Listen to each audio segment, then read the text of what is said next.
ki te au te kanorau tāngata, I hipoi haere ana ki tēnei wāhi. Nunui rā wāke, nā wāhi katoa, kua ka titiro ki te taha Māori, ki tō tama mātou, nei rā te tini mano tainata.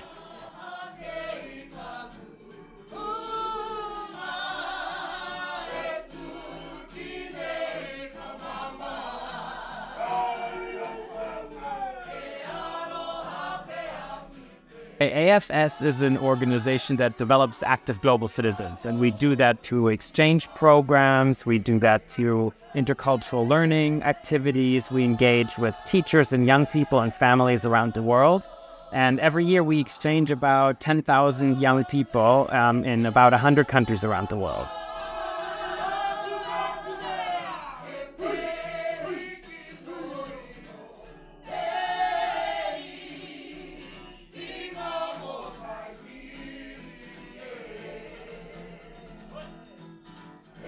Te AFS, he mea nui te whakapika o whakaaro mō wawata o hia aha koa te aha.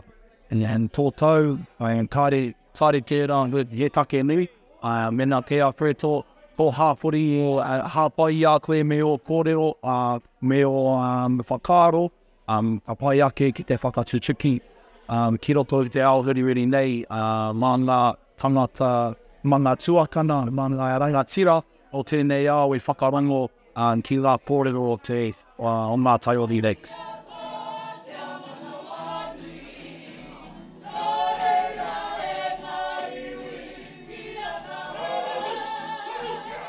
I would say there are so many opportunities for young people out there. It's a matter of looking outside of your comfort zone, going outside of what you already know, to be able to get those opportunities and then actually do something with it.